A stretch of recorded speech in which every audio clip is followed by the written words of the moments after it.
Hi there, and welcome to our asynchronous night for April 15th. I just wanted to walk you through the night and answer a few questions I've been fielding and talk about some upcoming things. So for this week, we are here, the week of April 15th to 21st.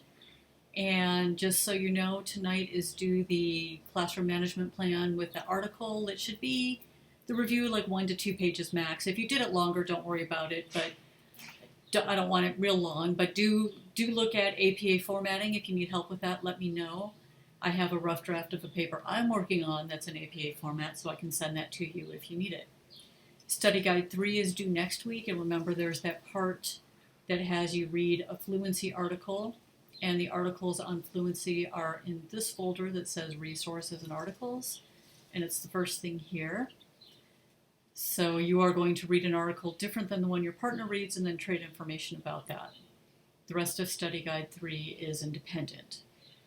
For the April 22nd meeting, we have our guest speaker, Kathy Johnson, to talk about dyslexia. She teaches at a school, she runs a school for children who are dyslexic.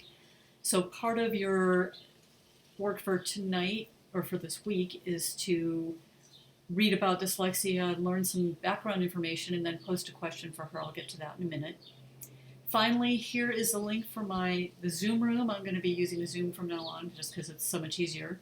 So if you want to drop in tonight, I'll be here from about 6:20 till 7, and I'll stay longer if anybody's interested. So if you'd like to talk to me or ask questions, or just drop by and say hi, feel free to do that. So let's get into the week. So for tonight, there's a document to check in like we did before, a Google Doc. Please share something uplifting that you do, a go-to, a link where you can, kind of cheer up, give you some hope, make you smile. And I have a couple things. And by the way, Bobby shared this great video. I highly recommend it. It totally made me laugh. So do that. And then you're going to download this document about dyslexia, and this document pretty much has all you need. There's a general link with an overview, then some questions to answer, then some information about the law for the California Dyslexia Guidelines, some information from the International Dyslexia Association, and then we're going to look a little bit at the guidelines themselves, and it's broken into chapters, so you'll just look through a little bit. I don't want you to read this closely or cover to cover. Of course you can, but not required. But look through this and answer these questions. And then finally, there's this fact sheet and the Padlet.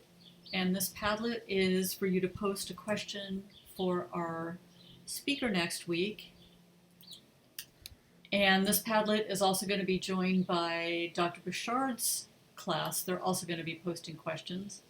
So this is what you'll use, and then Kathy will refer to this when she talks. As a matter of fact, she posted something here, and I will answer her question. So that's the assignment part of the class. Also, what I want you to do, because Study Guide 3 has a case study response to it, if you go to Study Guides, if you haven't started Study Guide 3, here's the Study Guide, the docs are in here, so Study Guide 3 is in here. And there are case study documents that go along with that related to ARNI. So if you open that up, there's some different standardized assessment, and the important thing you might look at here is this percentile rank, or you could also look at grade equivalent. So he is a second grader, but he's performing at the 1.5, 1.6 grade level, so he's below average. Here is an interest inventory about him, a little running record showing some reading errors he has, and then a little writing sample. So you're going to evaluate that, and what Rika asked you to do is identify 3 learning issues, so 2 strengths and a need, 3 strengths, 3 needs, identify 3, and then recommend 2 reading strategies that you would do as the teacher to support them in those things, and explain why they would be effective. So what I've posted here, it's both in the weekly module and also in the resources, is a video explaining how to write this case study essay. This is the PowerPoint that I used to go through the video. Here are some examples of short and long essay questions.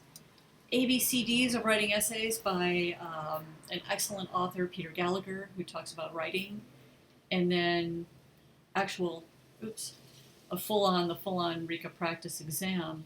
But also what I meant to put in here is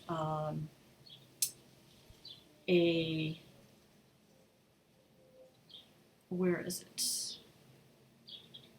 It's a study guide I use, like a chart for writing this essay, like how to map out this essay, and it should be here somewhere. So I will find that and post that too to help you take notes, because this is a really important part of the RICA and also an important part of thinking about how do you support kids who struggle. Looking at the data, looking at their information, and what will you do to help them. This is something you're going to do for the big case study project that I will design for you as soon as I get a little more free time. So I think that's all you need for this week's class. If you have any questions, as usual, feel free to ask. And as some of you are already finding out, I'm pretty much chained to the computer during the week, so I'm here and available if you need help, and you can always, of course, text or call. Have a good week, and I'll talk to you soon.